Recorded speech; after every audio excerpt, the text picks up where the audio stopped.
तो अब ये रैली 27 की तैयारी की रैली है। देखिए, ये ना तो मुझे अधिकार है, ना तो मैं तय कर सकता हूँ कौन असली कौन नकली है, ना बहन जी को अधिकार है। 24 के लोकसभा में बहन जी का एक भी सांसद नहीं जीता, हमारे 37 जीते। तो जिस पर जनता मोहर लगाती है असली वो होता है। अब ये हवाई जहाज, अगर आम जनता की इन्हें दुख दर्द की चिंता होती तो ये बस अड्डे बनाते, ये हवाई अड्डे बना रहे हैं। उत्तर प्रदेश की जनता बदलाव के लिए तैयार बैठी है। तो ये असली नकली कहते रहे, जनता ने तो सिद्ध कर दिया कि असली तो अखिलेश यादव ही है।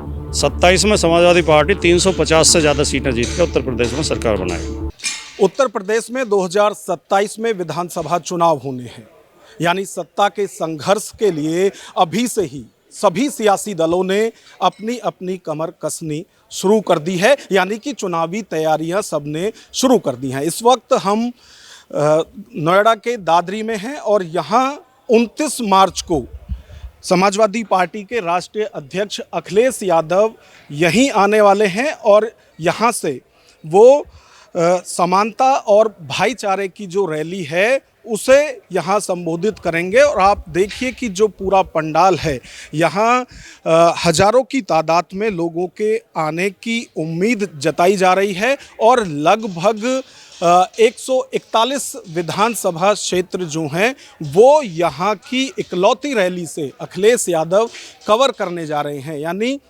141 विधानसभा के जो प्रतिनिधि हैं वो यहाँ पर आएंगे। और यदि इस रैली की बात की जाए तो आप देखिए कि जो आयोजक हैं वो यहाँ अभी से ही जायजा ले रहे हैं कि क्या क्या व्यवस्था और लोगों की जो व्यवस्था है वो किस तरह से रहनी है, किसी को किसी तरह की कोई दिक्कत ना हो, उसके लिए अभी से ही तैयारियां की जा रही हैं और लोगों से अपील की जा रही है कि वो ज़्यादा से ज़्यादा संख्या में यहाँ पहुँचे। तो जो रैली के संयोजक हैं वो समाजवादी पार्टी के राष्ट्रीय प्रवक्ता राजकुमार भाटी हैं, वो रहने वाले हैं। पूरी रैली की कमान इन्हीं के हाथ में है। भाटी जी, अभी 29 मार्च को रैली होनी है, पहले तो इसकी थीम क्या है जो रैली है? रैली की थीम है समाजवादी समानता भाईचारा रैली। इसकी पृष्ठभूमि ये है कि ये हमने अगस्त महीने में अभियान शुरू किया था। इस दृष्टिकोण से कि पश्चिमी उत्तर प्रदेश में समाजवादी पार्टी थोड़ा कमज़ोर मानी जाती है और हमारे परिणाम भी पीछे हमारे अनुकूल नहीं रहा पश्चिमी उत्तर प्रदेश में। तो मैंने ये संकल्प लिया कि पश्चिमी उत्तर प्रदेश में पार्टी को मजबूत करना है और उसमें हमने वो समाज चिन्हित किए, ख़ास तौर से जो पीछे समाजवादी पार्टी के साथ कम रहे हैं, जिसमें हमारा अपना समाज गुर्जर समाज भी है। पिछले 2 चुनाव में 22 और 17 में गुर्जर समाज बहुतायत में बीजेपी के साथ रहा है। वो अलग बात है कि बीजेपी ने उन्हें धोखा दिया और अपमानित भी किया। तो हमने अपने समाज में भी चौपालें लगानी शुरू की और दूसरे पीडीए समाज में और अन्य जगह पे चौपालें लगाई और जागरूकता पैदा की। तो फिर हमने इसके अभियान के बाद में रैली की योजना हमारी थी, तो पहले नवंबर की योजना थी, फिर उस समय बिहार में चुनाव शुरू हो गया, अब ये थोड़ा लेट हुई। तो अब हमारे राष्ट्रीय अध्यक्ष जी ने ही ये तय किया कि अब क्योंकि चुनाव बहुत ज़्यादा दूर नहीं है 27 का, तो हम दादरी की रैली से ही चुनावी शंखनाद करेंगे 27 के लिए। तो अब ये रैली 27 की तैयारी की रैली है। अच्छा, आमतौर पे देखा जाता है कि जब कोई रैली होती है तो उसमें जब पार्टी का बड़ा नेता आता है तो वो ज़्यादा से ज़्यादा एक संसदीय सीट जो होती है, क्षेत्र जो होता है, उसमें जितनी विधानसभा होंगी उन्हें साधने की कोशिश की जाती है। लेकिन यहाँ बताया जा रहा है कि 141 विधानसभा से प्रतिनिधि आने वाले हैं। तो क्या ये संभव है कि एक ही रैली से इतनी सारी विधानसभाओं को साध दिया जाए?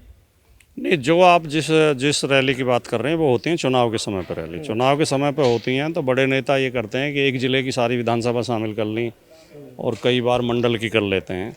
लेकिन ये तो क्योंकि एक आम रैली है, ये अभी प्रत्याशी घोषित नहीं हुए हैं, अभी चुनाव शुरू नहीं हुआ है, तो ये तो पूरे प्रदेश को संबोधित करेगी रैली। यहाँ से जो पूरे प्रदेश को संबोधित किया जाएगा और पूरे प्रदेश की समस्याओं पर फोकस किया जाएगा।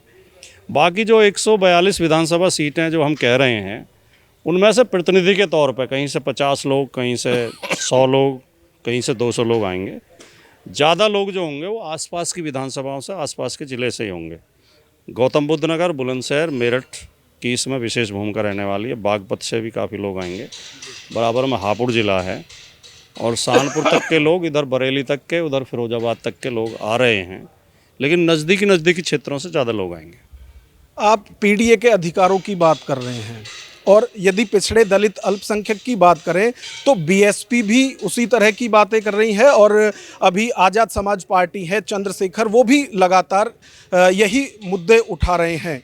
और मायावती ने तो चाहे ट्वीट के माध्यम से, चाहे जो अक्टूबर में रैली हुई थी उसमें भी कहा था कि पीडीए इन्हें तभी याद आता है जब ये सत्ता में नहीं होते हैं, तो वो अलग से सवाल उठा रहे हैं। नहीं देख, अगर भारतीय जनता पार्टी को छोड़ दें या एक दो पार्टी को और छोड़ दें तो इस देश में जितनी भी पार्टी रजिस्टर्ड हैं सारी पार्टी ही पीडीए की बात करती हैं। वो नाम अलग अलग लेती हों वो अलग बात है। सभी पार्टियां आमतौर पर समाजवाद में विश्वास रखती हैं, अम्बेडकरवाद में विश्वास रखती हैं, गांधीवाद में विश्वास रखती हैं।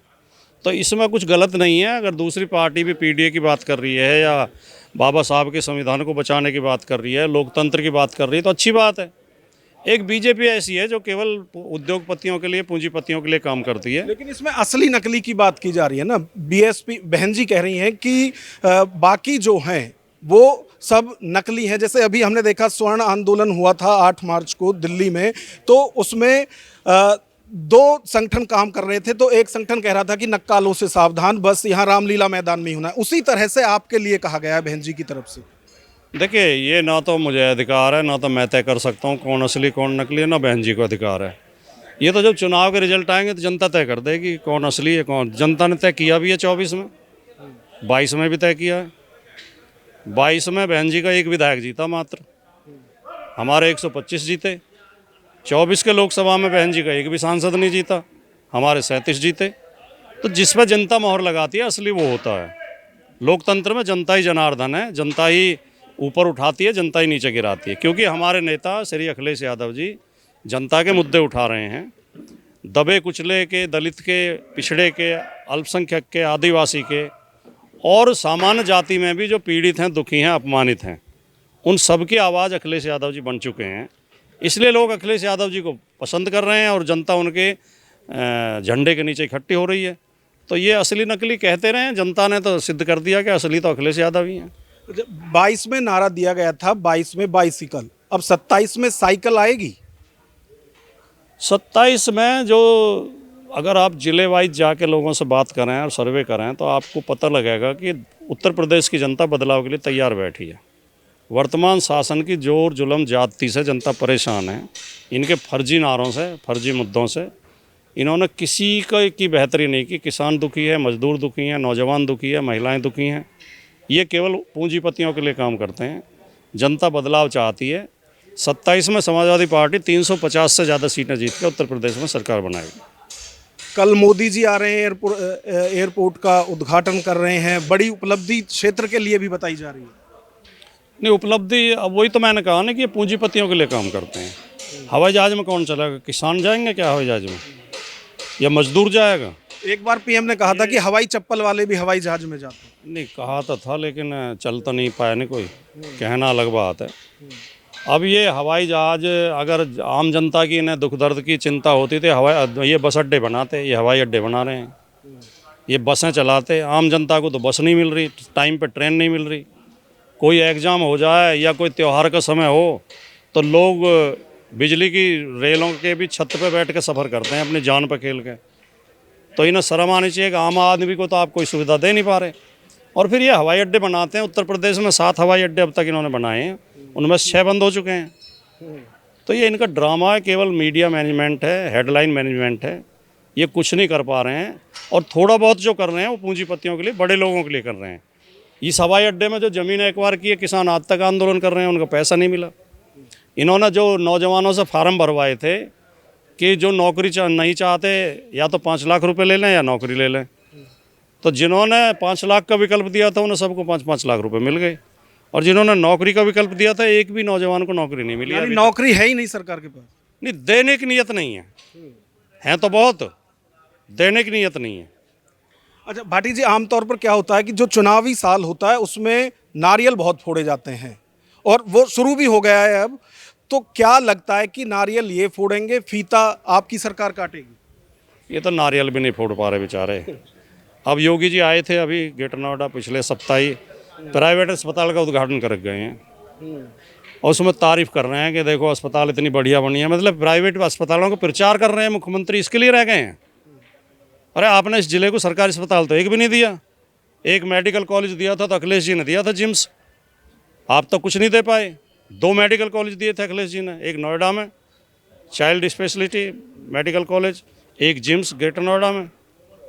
तो आप क्यों नहीं दे पा रहे? ये वही बात आती है घूम के पूंजीपतियों के लिए काम कर रहे हैं। और इन्होंने चिकित्सा और शिक्षा इतनी महंगी कर दी है कि गरीब आदमी अब ना अपने बच्चे को पढ़ा सकता है ना उसका इलाज करा सकता है।